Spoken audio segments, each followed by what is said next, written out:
Es gratificante para mí poder hablarles hoy de Misión Médica. Ustedes que son periodistas, profesores, líderes, estudiantes, todos los sujetos más importantes de la sociedad para que podamos convertirnos en esa esfera de prevención y protección de la Misión Médica. Así que bienvenidos y gracias por escucharme. Bien, Misión Médica inicia como el estudio de los casos donde se evidenciaba violación de derechos humanos y al derecho internacional humanitario en contra del personal de la salud y las instituciones sanitarias. Allí, en el contexto del conflicto armado y de la delincuencia común, se empezó a ver la necesidad de identificar cada persona afectada y finalmente cómo podía protegerse y prevenirse esa violencia con el pasar del tiempo. Entonces empezó a connotar a todo lo que es el personal de salud como un sujeto de derechos, como una posible víctima. Entonces, allí comienza toda la relación también de lo que es la Ley 100 de 1993, que como ustedes saben y muchos lo critican, pues es el Sistema General de Seguridad Social en Salud, es el pilar. Entonces, allí está todo comprendido como la base de cómo funciona nuestro sistema, qué es la salud, cómo se debe atender, quiénes son los sujetos de protección y demás. La misión médica es esencial allí porque es el personal de salud, es decir, es el personal que permite que cada persona se materialice, se aterrice, se reciba su salud. Sin ellos no existiría, probablemente exista la Ley 100, pero no existiría todo lo que conocemos como salud. El concepto de misión médica es el que ustedes ven en pantalla. Lo pueden encontrar en la resolución 4481-2012, que es la resolución mediante la cual se establece el emblema de misión médica en Colombia, las reglas para su uso y su divulgación. La definición comprende el quién, cuándo, cómo y dónde, ¿cierto? Allí pueden encontrar qué son las personas, los bienes, tanto materiales como inmateriales, los insumos y las herramientas. El cuándo. Bueno, esta es la pregunta más importante. Esto ocurre en contextos de violencia, pero hay dos tipos de violencia, la violencia armada y la violencia, llamémosle común o civil. La violencia armada es aquella que se origina en el conflicto armado, mientras que la violencia civil y común es aquella que se origina conforme a la dinámica de la sociedad. Imaginémonos un escenario donde en una protesta es herida una persona de la misión médica porque está transitando por la calle o es apedreada una ambulancia como ocurrió en el año 2020 en la ciudad de Bogotá. En ese sentido es importante volver a la definición. Tenemos ya a quién protege y cuándo lo protege, en qué contexto. Sin embargo, hay algo esencial, que es el cómo y el qué protege, ¿cierto? El cómo y el qué protege son las preguntas que también son básicas para entender misión médica. El cómo es a través de un conjunto de instituciones a nivel país, nacionales e internacionales, que se reúnen mensualmente para analizar los diferentes casos que son reportados. Allí se generan medidas de protección y conforme a la normativa que ahorita someramente les diré, podemos generar acciones de prevención y de protección frente a cada uno de los casos informados a nosotros como ministerio. En este orden de ideas es esencial decir el qué se protege. El qué se protege es una sola cosa, es la prestación de servicios de salud, porque es lo esencial, lo único y lo principal. Si bien el ser humano es lo más importante dentro de toda esta cadena de hechos y de normas, lo importante es la prestación de servicios de salud, porque se basa en algo muy especial, que es el derecho fundamental a la salud, que como ustedes lo saben, y según la Ley Estatutaria de Salud, Ley 1751 de 2015, es un derecho fundamental, es decir, nos corresponde a todos por el simple hecho de ser humanos, además que está hace muchísimos años en la Declaración Universal de los Derechos Humanos, o Carta de Derechos Humanos. En su artículo 25 define que el bienestar y la salud son un derecho de cualquier ser humano. Así las cosas, el derecho a la salud se convierte en un derecho humano y a su vez pues un derecho fundamental, por lo que todos debemos protegerlo y también obtenerlo. Pero para lograr esto hay que crear dinámicas que lo permitan y más en países como aquellos que se ven tan afectados por la violencia armada. Continuando, vamos a ver cómo es el emblema de misión médica, dónde está estipulado y cuál es su grafismo. El emblema de misión médica es este que ven acá. Está conformado por 5 cuadrados blancos, un círculo color azul rey, fondo en rectángulo color rojo y las palabras misión médica. porque están sin tilde, no es una falta de ortografía o fallamos al hacerlo. Esto es para mayor identificación a nivel internacional. Es importante tener en cuenta que este emblema no solo lo usamos en Colombia los colombianos, sino que también puede ser usado por personal médico extranjero como organizaciones de Médicos Sin Fronteras o Médicos del Mundo, etc. También es importante anotar que esto se llama tarjeta de identificación.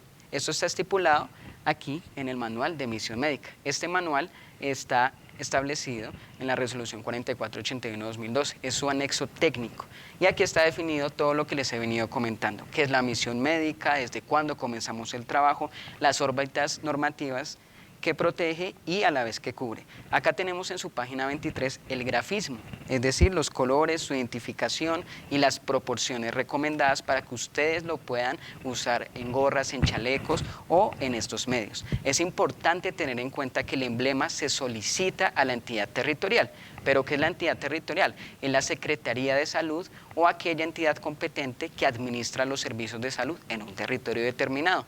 Cuando ustedes necesiten o sus amigos o sus familiares o el personal sanitario les pregunte dónde puedo solicitar esta protección, va a ser en la entidad territorial de cada jurisdicción. También para concretar el tema del contexto es importante conocer las cifras. En cuanto a números, tenemos un poco más de 320 casos reportados para la vigencia 2020, la cifra históricamente más alta que ha habido en Colombia. Esto es terrible y es alarmante.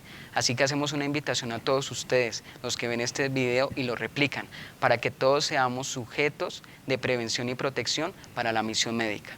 ¿Por qué aumentó? Es importante conocer las causas. La primera, la más importante, la que tiene un poco más del 48% de peso en esa valoración de cifras, es el tema del COVID. Toda esta discriminación, estigmatización y vulneración de derechos se empezaron a originar con la pandemia. No es la única causa, pero sí es una de las más relevantes dentro de la cuantificación. Otro elemento importante, nuestra cultura. Lastimosamente tenemos todo lo bueno del mundo, pero también tenemos algunos elementos que corregir. Así que esta violencia armada, tanto de las zonas de conflicto como de la violencia urbana y rural que se suscita por la delincuencia común, afecta también a la misión médica como un componente adicional de la sociedad. En este orden de ideas es importante reconocer que estas causas impactan ineludiblemente y por tanto debemos empezar a actuar cada vez más todos los sujetos. Ustedes, aquellos que me ven, es importante que reconozcan toda la doctrina de misión médica y su historia. En este orden de ideas, los invito a reconocer las normas que permiten la protección.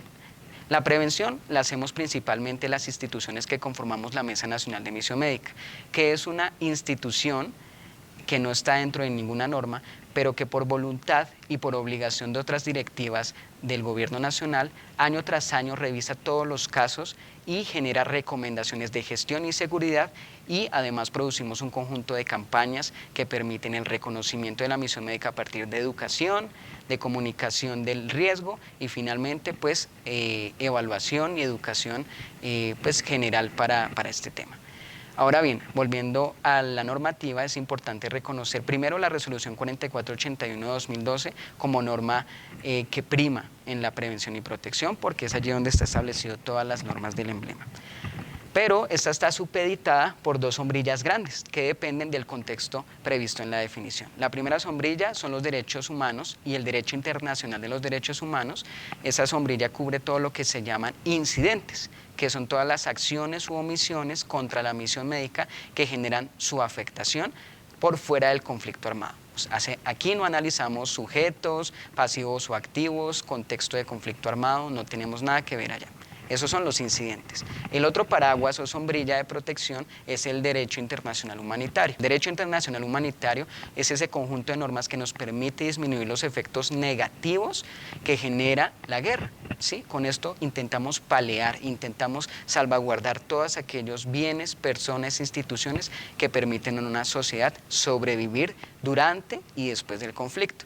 En este orden de ideas, en este paraguas, están las infracciones. Las infracciones son todas aquellas acciones u omisiones cometidas por actores del conflicto contra la misión médica y que generan una afectación. Bien, como les comenté, las infracciones e incidentes son los tipos de eventos que atentan contra la misión médica. Rápidamente les recuerdo, infracción, conflicto armado, relaciónenlo con ello. Mientras que incidentes es toda la delincuencia y violencia común. Así las cosas, tenemos que para antes de la época de los 2000, pues con toda la dinámica del conflicto armado, teníamos que el conflicto armado era lo que más generaba afectaciones a la sociedad, entre ellas pues la misión médica. Teníamos entonces antes más infracciones, mientras que menos incidentes. Esto empezó a cambiar con la dinámica del narcotráfico y bueno, todas las diferentes causas exógenas de violencia que hay en Colombia. En este orden de ideas, los incidentes hoy por hoy priman sobre las infracciones, pero no por ello hemos dejado de tenerlas, ya que el conflicto armado se ha reencrudecido, inclusive después del proceso de paz. Aproximadamente tenemos al día de hoy 82% de incidentes en contraste a un 18% de infracciones. A continuación verán en pantalla una tabla o cuadro donde podrán ver por departamento cuál ha sido su afectación y su tipología finalmente, además del tipo de personal afectado entre todo este conjunto de incidentes e infracciones a la fecha. Ahora bien, volviendo a la normativa, manejamos todo lo que son la órbita de protección normativa de manera macro, de manera general. Ya desmenuzando eso encontramos normas como nuestra Constitución Política, ¿cierto? Donde se prevé el derecho a la salud en el artículo 49. También en el artículo 13 está previsto derecho a la vida. La segunda herramienta muy importante es el decreto 1066 de 2015, que nos habla sobre todo el mecanismo de protección en Colombia. Allí está establecido qué es la Unidad Nacional de Protección, qué hace el Ministerio del Interior en cuanto a temas de protección y genera todo lo que se llama el modelo de protección, que son más o menos 18 pasos, lo encuentran en la página web de la Unidad Nacional de Protección, y allí se desagrega todo lo que son los componentes de revisión de los hechos, revisión de los documentos, y al cabo de 1, 2, 3 meses, es un tema complejo, es un tema saturado, porque allí se analizan no solo las violaciones a los derechos humanos de la misión médica, sino también de poblaciones priorizadas como líderes sociales, profesorado y bueno, ciertos cargos públicos que por su connotación se ven amenazados. Así que es importante tener paciencia, pero tener en cuenta que existe un esquema de protección personalizado para misión médica. Aquí cabe resaltar que misión médica en ese decreto está establecido, y lo pueden ver también en el manual de misión médica, como una de las poblaciones priorizadas para protección. Hemos logrado eso con la lucha de buscar que cada vez sea más reconocido este emblema, que finalmente es una marca, y se le pueda la connotación de importancia para que se le salve en cualquier contexto. Así que concluimos este apartado con estas normas principales. Recapitulando, tenemos todas las normas de derecho internacional y de los derechos humanos, tenemos cortes que nos pueden llegar a proteger como la Corte de la Haya, ¿cierto?